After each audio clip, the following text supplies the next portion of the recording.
तो हेलो दोस्तों, कैसे हैं आप लोग। मैं हूं अंकुर और स्वागत है आपका मेरे और आपके अपने चैनल कॉमिक बुक गाय पर। दोस्तों, आज की वीडियो में हम ड्रैगन बॉल वी की स्टोरी को कंटिन्यू करने जा रहे हैं। मैं इस कहानी को अपने चैनल पर काफ़ी दिनों बाद कवर कर रहा हूं, तो अगर आपने इसके पिछले पार्ट्स को नहीं देखा है या फिर आप उसे भूल गए हैं तो उसका लिंक आपको ऊपर कार्ड्स में मिल जाएगा। जाकर पहले पुरानी वीडियोज़ देखिए ताकि आप इस वीडियो को एंजॉय कर सकें। इस बहुत ही अमेजिंग स्टोरी के क्रिएटर हैं जॉर्डन डुरहम और ब्लैकबर्ड स्टूडियोज़। उनसे जुड़े लिंक मैंने नीचे डिस्क्रिप्शन में दे दिए हैं, तो जाइए और क्रिएटर्स को अपना सपोर्ट दिखाइए।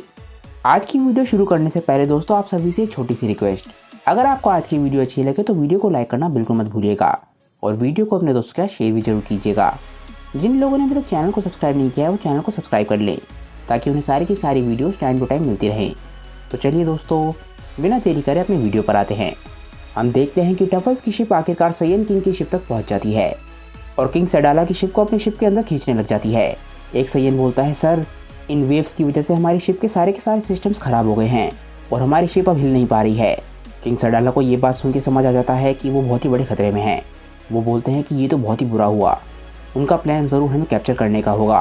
अपने टेक्नोलॉजी की मदद से वो हमारी शिप को बहुत ही आराम से तबाह कर सकते हैं। इसके बाद किंग सडाला स्किरॉट की तरफ देखते हैं, जो कि बहुत ही अजीब तरीके से खड़ा होता है और ऐसा लग रहा होता है कि उसे इस सिचुएशन से कोई फ़र्क ही नहीं पड़ रहा। और एकदम से स्किरॉट उनकी तरफ बहुत ही खतरनाक तरीके से देखता है, जिससे स्किरॉट की असलियत सामने आने लग जाती है। तभी हम देखते हैं कि स्किरॉट के हाथ में एक अजीब तरीके का बॉम्ब होता है और एकदम से स्किरॉट की शक्ल बदल जाती है। वो एकदम से ओरायन की तरह दिखने लग जाता है और उसके चेहरे पे एक बहुत ही ईवल स्माइल होती है। किंग सडाला समझ जाते हैं कि वो एक बहुत ही बड़े खतरे में हैं। एकदम से वो बॉम्ब फट जाता है और उनकी शिप में एक बहुत ही बड़ा गड्ढा हो जाता है। किंग सडाला एकदम से अपने चेहरे पर एक मास्क पहन लेते हैं ताकि वो स्पेस में सांस ले सके। तभी हम देखते हैं कि वहाँ पर एक और शख्स आ जाता है। ये होती है ओरायन की बहन कामिन। सायन किंग कहते हैं कि मुझे लगता है कि तुम वही दोनों टफल्स होगी जिनके बारे में मैंने इतना सुना है। मुझे बताओ कि आखिर तुम चाहते क्या हो। स्किरॉट की बॉडी में ओरायन हंसने लग जाता है। वो बोलता है कि चिंता मत करो, हमारे साइंस के लिए प्लान बहुत ही बड़े हैं और उससे पहले हमें तुम्हारी ज़रूरत है, इससे पहले कि हम अपने प्लान को अंजाम तक पहुँचा सकें। किंग सडाला को बहुत ज़्यादा गुस्सा आ रहा होता है। वो बोलते हैं कि तुम टफल्स हमेशा से ही बहुत ज़्यादा लालची रहे हो। तुम लोग जिस भी चीज़ को छूते हो वो चीज़ बंजर और बेजान हो जाती है, क्योंकि तुम टफल्स को किसी की भी फिक्र नहीं है। तुम्हारा अंपायर भी इसी वजह से ख़त्म हो गया और चाहे तुम मानो या ना मानो, यही सच्चाई है। ओरायन ये बात सुन के हंसने लग जाता है। वो बोलता है कि हम जानते हैं कि टफल्स ने कितनी डिस्ट्रक्शन फैलाई थी, क्योंकि हम ही लोग उसका कारण थे। किंग सडाला ये बात सुन के बहुत ही हैरान रह जाते हैं। तभी एकदम से कामिन बोलती है कि हमने अपने पूरे के पूरे प्लेनेट को खाली कर दिया ताकि टफल्स के एम्पायर का एक बारी फिर से पुनर्जन्म हो सके। इसके बाद हम कुछ समय पीछे जाते हैं और टफल्स के प्लेनेट को देखते हैं। ये प्लेनेट बिल्कुल ही बंजर और बेजान सा होता है। हर तरफ धुआं ही धुआं होता है जो कि फैक्ट्रियों से निकल रहा था। एक तरीके से ये पूरा का पूरा प्लेनेट तबाह हो चुका था। इसके बाद हम ओरायन और कामिन को देखते हैं, जो कि अपनी नॉर्मल टफल्स की फॉर्म में होते हैं और ना कि अपनी मॉडिफाइड फॉर्म में। कामिन बोलती है कि हम लोग टफल्स एम्पायर के राजकुमार और राजकुमारी थे। हम लोगों से सभी लोग प्यार करते थे, पर बहुत ही कम उम्र में हम दोनों ही बीमार पड़ गए। हमारे पिता ने अपने एम्पायर को फिर से खड़ा करने के लिए ना जाने कितने प्लैनेट्स के रिसोर्सेज को लूटा, पर फिर भी वो नाकाम रहे। हमारे पिता चाहते थे कि वो सभी के सभी टफल्स को उनकी बायोलॉजिकल नॉर्मल लाइफ से आज़ाद कर सके और उन्होंने हमें बचाने की भी पूरी कोशिश करी, पर उनके सारे के सारे अटैम्प्ट्स पूरी तरीके से बेकार हो गए। हम देखते हैं कि टफल्स का किंग उनके बच्चों की मौत के बाद काफ़ी ज़्यादा दुखी होता है और वो मशीन को तोड़ने लग जाता है। वो बोलता है कि ये लोग मर चुके हैं, अब हम क्या करें। हम देखते हैं कि किंग टफल के पास एक और टफल खड़ा होता है जिसका नाम पैरो होता है। वो बोलता है कि हमारे पास एक और ऑप्शन है। मेरे टॉप मिलिट्री साइंटिस्ट ने एक सुपर कंप्यूटर बनाया है। वो कंप्यूटर तुम्हारे बच्चों को दोबारा से ज़िंदा कर सकता है, उसमें इतनी ताकत है, पर वो तुम्हारे वो बच्चे नहीं होंगे जिन्हें तुम जानते थे। वो उनका बेहतर और इम्प्रूव्ड वर्जन होंगे। एक तरीके से तुम कह सकते हो कि वो सुपर टफल्स होंगे और ये सब कुछ करने के लिए हमें रिसोर्सेज की ज़रूरत होगी और ये कोई आम रिसोर्सेज नहीं होंगे। ये रिसोर्सेज हमें एंशिएंट प्लैनेट से ही मिल सकते हैं, जो कि नेचर में काफ़ी ज़्यादा रिच हों। हमारे पास ऐसी मशीन है जो कि प्लैनेट्स के अंदर से उनके रिसोर्सेज को निकाल सकती है और उन रिसोर्सेज की मदद से हम लोग नए और बेहतर सुपर टफल्स बना सकते हैं, पर उसके लिए हमारे को बहुत ही बेहतरीन तरीके के प्लैनेट्स को ढूंढना होगा। किंग टफल किसी भी तरीके से अपने बच्चों को फिर से ज़िंदा देखना चाहता है। वो बोलता है कि पैरो, तुम्हें जो करने की ज़रूरत है वो करो। पैरो ये बात सुन के हंसने लग जाता है। वो बोलता है कि नेचर का खात्मा तो तय है ताकि यूनिवर्स और टफल एम्पायर बेहतर हो सके। किंग टफल बोलते हैं कि पैरो, अपने टॉप मिलिट्री एजेंट्स को ऑर्डर दो कि वो ऐसे सूटेबल प्लैनेट्स को ढूंढें, और एक बारी अगर हमने ऐसे प्लैनेट्स के रिसोर्सेज को ड्रेन करना शुरू कर दिया तो हम इस प्रोसेस को बंद नहीं करेंगे। हम रिसोर्सेज की मदद से सिटीज़ को डेवलप करेंगे और उन सिटीज़ को बेचेंगे ताकि हम इस प्रोसेस को कंटिन्यू कर सकें। इसके बाद हम ओरायन और कामिन की बॉडी को टैंक्स के अंदर देखते हैं। वो दोनों पहले के मुकाबले ज़्यादा हेल्दी लग रहे होते हैं, पर अभी तक वो जिंदा नहीं हुए होते।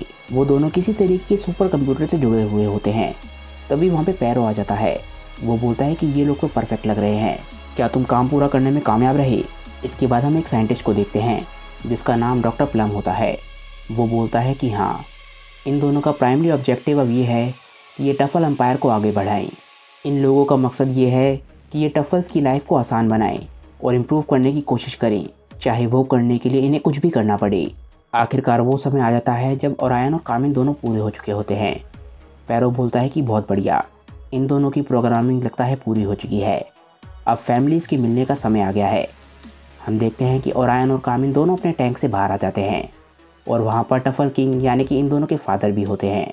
जैसे ही किंग टफल और पैरो रूम के अंदर जाते हैं, वो डॉक्टर प्लम को मरा हुआ देखते हैं और तभी एकदम से पैरो पर भी एक अटैक होता है और वो भी वहीं के वहीं मारा जाता है। किंग टफल को अभी तक समझ नहीं आ रहा होता कि क्या हुआ है। वो बोलते हैं कि ये क्या, और इसके बाद वो अपने बच्चों की तरफ देखता है और समझ जाता है कि ये इन्हीं दोनों का काम है। वो बोलता है कि बच्चों, ये मैं हूँ, तुम्हारा पिता। ऐसा लगता है कि ओरायन और कामिन दोनों अपने फादर को पहचान गए हैं। किंग टफल चैन की सांस लेता है कि उसके दोनों बच्चे उसे पहचान गए हैं और कामिन अपने फादर के पास जाती है। तभी एकदम से ओरायन अपने फादर के पीछे पहुंच जाता है और उनकी छाती में एक बहुत ही बड़ा गड्ढा कर देता है। किंग टफल वहीं के वहीं मारे जाते हैं और अपने फादर किंग टफल को मारते मारते ओरायन बोलता है कि फादर, ये हम आपकी भलाई के लिए ही कर रहे हैं। एकदम से किंग टफल ज़मीन पर गिर जाते हैं और ओरायन और कामिन आपस में बात करते हैं। कामिन बोलती है कि भाई, क्या तुम तैयार हो। काफ़ी सारे टफल सोल्जर्स को समझ नहीं आ रहा होता कि रूम के अंदर क्या चल रहा है और वो दरवाज़ा तोड़ के एकदम से रूम के अंदर आ जाते हैं और इन सभी के सभी सोल्जर्स को हराने में ओरायन और कामिन को ज़रा सी भी देर नहीं लगती और वो कुछ ही सेकंड्स में सभी के सभी सोल्जर्स को हरा देते हैं। ओरायन एकदम से मरे हुए सोल्जर्स के सर के ऊपर से बाल तोड़ता है और एक टेस्ट ट्यूब के अंदर डाल देता है। वो बोलता है कि तुम सभी लोग चिंता मत करना, क्योंकि तुम लोग जल्दी वापस आने वाले हो। और तभी वहाँ पर कुछ और सोल्जर्स भी आ जाते हैं। ओरायन और कामिन उन लोगों को भी मार देते हैं। इसके बाद हम करंट समय में वापस आ जाते हैं। ओरायन किंग सडाला को ये सब कुछ बता रहा होता है। ओरायन बोलता है कि इसके आगे की कहानी तो तुम जानते ही हो। मेरे फादर जिन प्लैनेट्स को टारगेट कर रहे थे, वो सभी प्लैनेट सडाला डिफेंस फोर्स के प्रोटेक्शन में आते हैं। तुम साइंस पूरी की पूरी गैलेक्सी में फैले हुए हो। तुम और तुम्हारी एलिट आर्मी हमारे काफ़ी काम आने वाली है। किंग सडाला बोलते हैं कि तुम लोग तो मॉन्स्टर्स हो। ओरायन बोलता है, कामिन, तुम अपना काम कभी भी शुरू कर सकती हो। हम देखते हैं कि किंग सडाला के पीछे कामिन खड़ी हुई होती है। तभी कुछ देर बाद वहाँ पे काफ़ी सारे सैयन आते हैं। वो पूछते हैं, सर क्या हुआ, क्या सब कुछ ठीक है। हम इसके बाद किंग सडाला को देखते हैं। वो बोलते हैं, हाँ, सब कुछ बिल्कुल परफेक्ट है। हमें पता चलता है कि किंग सडाला की बॉडी पे कामिन ने कब्जा कर लिया है। इसके बाद हम प्लैनेट सडाला पे वापस आ जाते हैं। हम देखते हैं कि काबा वेजिटा से मिल चुका है। वो बोलता है कि सभी लोग मेरी बात सुनो, इनका नाम है वेजिटा। ये यूनिवर्स 7 के वही सैयन हैं जिन्होंने हमारे यूनिवर्स को रिस्टोर करने का प्रॉमिस किया था। किंग सडाला चाहते थे कि आप सभी लोग सुपर सैयन बनने की ट्रेनिंग करें और वेजिटा ने ही मुझे सुपर सैयन बनना सिखाया था। मुझे पूरा विश्वास है कि वेजिटा आप लोगों की भी नेक्स्ट लेवल तक पहुंचने में मदद करेंगी। वेजिटा एकदम से काबा को रोक देता है और बोलता है कि काबा, बहुत हो गया, अब सभी लोग मेरी बात सुनो। मैं यहाँ पे कोई हीरो बनने नहीं आया हूँ। मैं यहाँ इसलिए आया हूँ ताकि मैं तुम लोगों को तैयार कर सकूँ, ताकि तुम अपनी प्रॉब्लम्स को खुद सॉल्व कर सको। वेजिटा आखिरकार प्लैनेट सडाला तक पहुँच चुका है और अब वो साइंस को ट्रेनिंग देने वाला है। पर वो साइंस को किस स्टाइल में ट्रेनिंग देगा, यह आप लोगों को जल्दी पता चल जाएगा, क्योंकि इसकी नेक्स्ट वीडियो मैं आप लोगों के लिए बहुत जल्दी कराऊंगा। मुझे नीचे कमेंट करके बताइए कि आज की वीडियो आप लोगों को कैसी लगी। अगर आपको आज की वीडियो अच्छी लगी हो तो वीडियो को लाइक करना बिल्कुल मत भूलिएगा और वीडियो को अपने दोस्तों के साथ शेयर भी जरूर कीजिएगा। जिन लोगों ने अभी तक चैनल को सब्सक्राइब नहीं किया है वो चैनल को सब्सक्राइब कर ले, क्योंकि हम लोग 100K के बहुत सारा नज़दीक हैं और मैं उम्मीद करता हूँ कि आप इसी साल वहाँ तक पहुँचने में मेरी मदद ज़रूर करेंगे। फिलहाल दोस्तों, आज की वीडियो के लिए बस इतना ही। मैं मिलता हूँ आप लोगों को अपनी नेक्स्ट वीडियो के साथ। तब तक के लिए बाय दोस्तों और थैंक्स फॉर वॉचिंग।